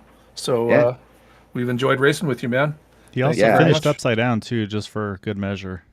If anybody's ever seen the movie Stroker Ace, you would understand why that's appropriate. And you I still didn't. crossed the line. I crossed the line upside down in the Stroker race car. What could be more appropriate than that, right? But it's been a ton of fun, and I look forward to being in the booth and cheering everybody on from up there, and just kind of getting in the car every once in a while for giggles. But I'll let you guys finish your deal, and I want everybody to have a good night. Thanks for tuning in, and Andrew and Gail, you do a heck of a job, and thank you so much. For everything Congrats you do again on too. the title, man. And so definitely miss you on track, but I'll say I'll be definitely spying on you over at P1. And I say, for all I know, maybe I'll try to steal you. Andrew's supposedly going to be like an actual human over the summer, so maybe I'll try to pull you in a couple nights here and there. So That is completely false. Andrew Wood is not human. That guy is unbelievable. Like, he is alien fast. I think I tried to pass him for an hour Sunday night at Indianapolis and couldn't do it. So don't let him tell you he's human. Yeah, that's just his cover. But no, Mark, again, big congrats on the championship. Obviously not the way you want to finish the season with the race, but again, I mean, you guys were putting on a hell of a show there at the end here tonight as well. So just great job all season long, and definitely looking forward to seeing you up in the booth over at P1. And like I said, I'll be spying on you guys here and there when I can. Awesome. Well, thanks, Gail. Thanks, Andrew. Craig, I'll see you, man. I'll see you when I see you. All right, so back to you, Craig. So yeah, so maybe not the way, like I said, maybe not the way you want to do it, but it's like, we'll put you on the spot. It's always fun. But again, Craig, I mean, just a hell of a job tonight. Obviously, no title in the picture, so at that point, just going out for the win. And so you guys did what you did best. There's some amazing racing at the end. It was a lot of fun to watch you guys all dice it up. Like you said, I mean, we were watching the guys behind you in the top 3 just trying to fight for every scrap of just air to find, okay, can I sneak inside? Can I sneak in the middle? Can I sneak outside? It was very exciting to see who's going to try to make which moves where. So, great job tonight. Finish off the season strong. Yeah, I was gonna say, it's like it's kudos to the drivers in this league. Like it's great for the guys up front, but you go back, watch those last 20 laps, and you watch those guys mid pack, and how, I mean, we did 100 laps, no cautions at Auto Club with us fighting in and out that close. Like, that's just kudos to the drivers in this league. And yeah, as I assume you threw up the new schedule for next season starting in June. We'll be putting out the shout to the various discords to get fresh blood and new drivers in, so that we can have a good second half to 2025. Yeah, it's going to be a lot of fun. And there's a road course in there for those that want to do some non-complete circles. So, yeah, as I'm looking forward to, obviously, like I mentioned, Craig, I mean, appreciate you stepping up as well. Obviously, we're going to have a little extra help as well with somebody that's in here with us right now, as well as Mr. Peterson. So I know we're in really, really good hands with you all. So definitely appreciate, obviously, all the time and commitment you've already had this season. And I'm saying it's going to be just as good, I feel like, coming up for next season. So I'm excited for it. But before we let you go and enjoy a break and then I'm hopefully supper, I'm guessing soon, we definitely got to give you the floor here for any thanks and shouts for that win tonight. Oh, I got to thank everyone at Area 51, the whole league, all the drivers that we've had the season. I mean, I realized we started off the season with 30 drivers, but for various reasons, various guys couldn't make it throughout the season. And still good on all of them for coming out and driving the Indycar on Tuesdays. Jim over at over at 40 Racewear, supporter for the car, the various teams, and the league, and you guys. I mean, you and Andrew, man, doing the broadcast. It's thank you, and Andrew for not laughing at me as he passes me in Indy open setups and goes on by me. I'm not bitter at all. Okay. But no, great job, Craig. Again, great fight tonight. Like I said, it was a lot of fun watching the strategies and then just the brawl at the end. Yeah, go enjoy so and enjoy a little bit of time off, and then we'll be back at it full tilt here at the beginning of June. You betcha. Stay safe, everyone. Thanks, Craig. All right, and obviously we mentioned Craig kind of taking the reins over, but I think it's only fair to then bring the person that's been putting a ton of time and effort into this as well here. And so I didn't quite have maybe the ending you would have liked, Matt, but we still got to pull you in because again, I mean you've kept this thing going for years now, and again, a lot of time, a lot of effort, and I mean I say it's one of those things that it may go unnoticed to some. Obviously, for Andrew, myself, a bunch of the other drivers and admins and all that, you've been busting your butt over here, and definitely very appreciative of it, very grateful for you for it all. But I'm excited for you for what you've got coming up here on the Wednesday side of things with the league that you're going to run over there. And then I'm also excited just to see you in the car over here next season, just focused on driving. I mean, how are you feeling about the step from this to just being kind of full driver helmet and no admin helmet? Well, let's start at the beginning when I first came in here. He was born in 19. I'm not going to guess. Don't do that. Yikes. Yeah, I actually was born in 81. Just throw that out there for everybody. So when I first came in here, these guys, Jim, that was your father, and was quite a little bit needed a little bit of help on the setup side of things because we've been running fixed sets all the time. And I said, "You guys have any custom sets or anything like that?" This is when we had the old tire model for this car. This is when I think it was version 5, wasn't it? I think it was when I first came in here, and I offered Jim. I said, "Hey, I'd like to help you guys out. Let me build some sets for you. I learned some things along the way, and hopefully I can continue and help grow your league." And we had some good times. We had some bad times. As far as car counts, all that stuff. But all in all, this is a tough job to do. It really is. It really don't feel like it or anything behind the scenes you guys don't see. The testing that goes on, the money to put into it, and just the hours and hours of lap testing, fuel management, make sure you get everything right. Don't screw up a session, which I've done quite a few times. It's a lot of hard work, and that's going to be passed on to Craig. And it's quite a feat for me going to Wednesday, starting my own deal, owning my own league. It's a great thing to do. So just a little bit less pressure off myself. I know the voted guys did have a little bit of problems on Wednesday night, and so I decided to build my own league, and it's growing.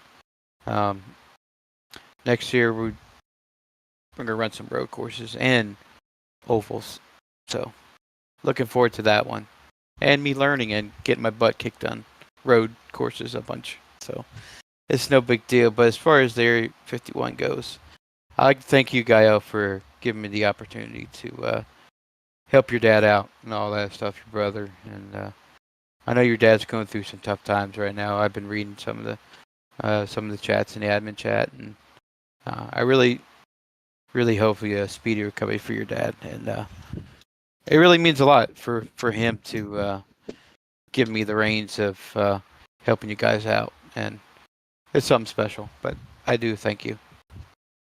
I mean, you've done an incredible job, man, and like I said, it's one of those things that we've noticed been in good hands from day one once you've kind of taken stuff over. So again, obviously not the way you wanted to finish the season tonight, but like I said, I'm looking forward to seeing full on racer Matt Wagner over here on Tuesday nights. I'm excited to see how that's gonna go.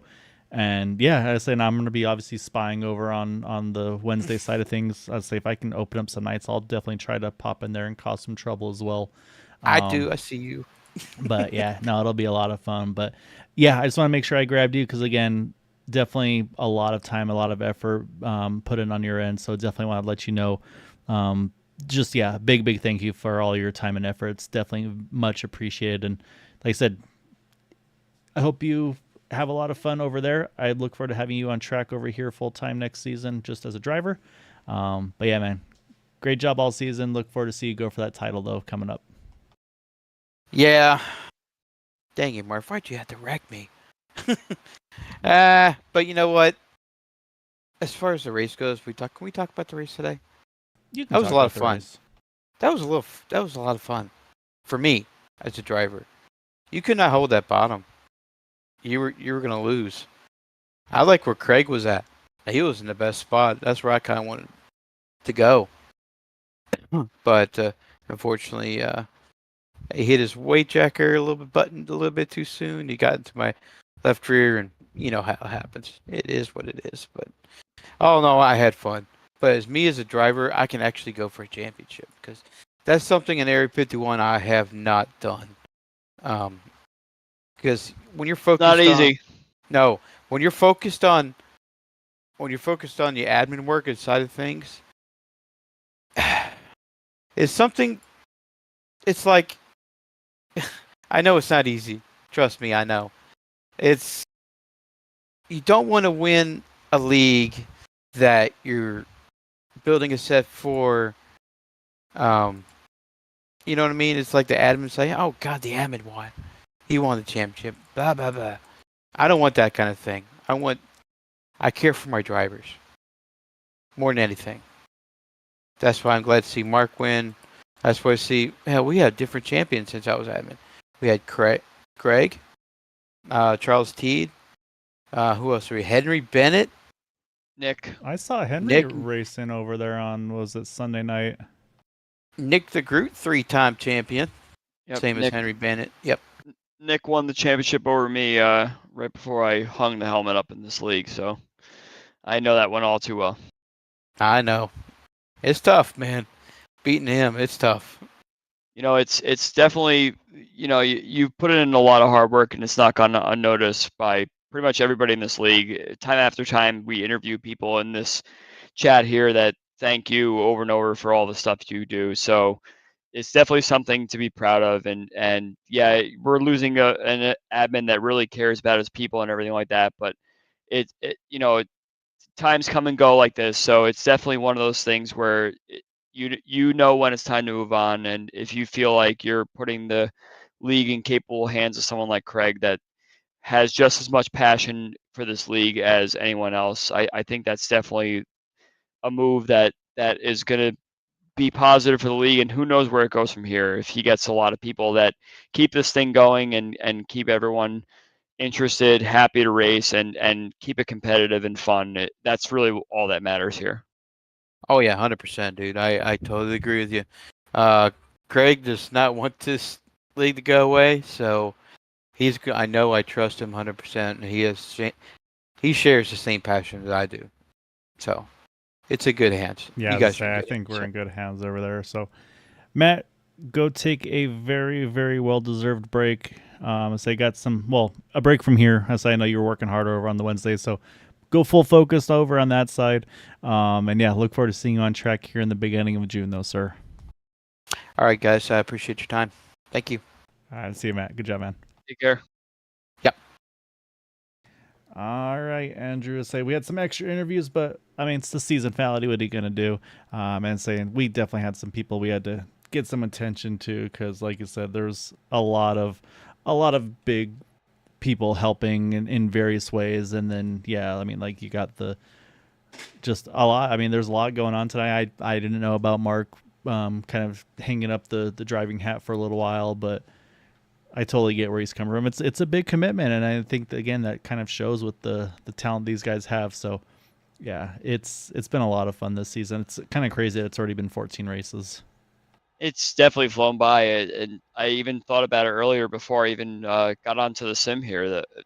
I can't believe the season's over already. Time has gone by so fast, but you look back on the season and you saw how dominant Murphy was, top fives in just about every race of the season, and we haven't seen anything like that from any driver. And I think he's just as surprised as anybody is that there is that much success and that much consistency and great driving that you saw out of that 69 car. And some of these guys like Nick DeGroot and Eric Schaus, and these guys had their flashes of brilliance, but it really takes a lot to put a whole championship together. And I sort of alluded to it in that Matt Wagner interview. I had a championship run going back in, I believe it was 2022, and I just lost out to Nick DeGroot in the final race. I had a bit of a choke moment, and unfortunately, it hurts to throw it all away like that. So Murphy had everything going for him this season, and sometimes that's all it takes. If you're meant to take it all the way, then you're meant to take it all the way. So congrats to him. And yeah, this has been quite a season to commentate, and it's been fun to look back on previous races and see who the shining stars were and who is definitely come up. And we saw Gary Lovern and Hugo Galaz make a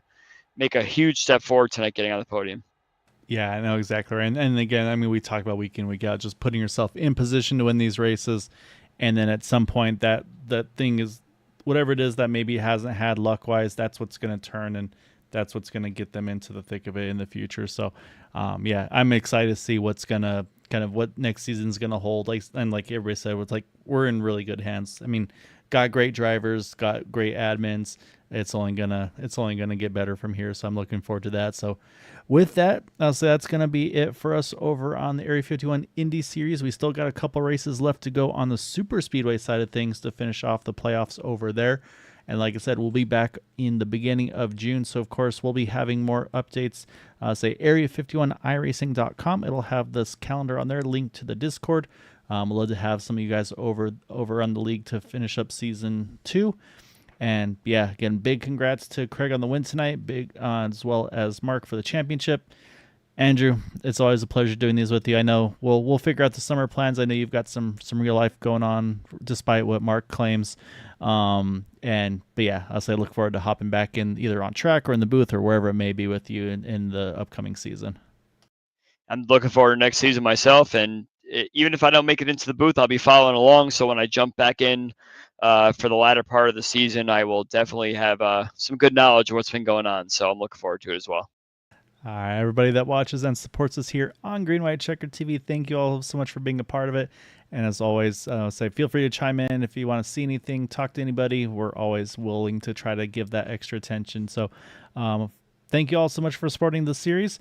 Like I said, we'll be back on Thursday night for the Super Speedway Trucks. Until then, though, as always, take care, stay safe, have a good night.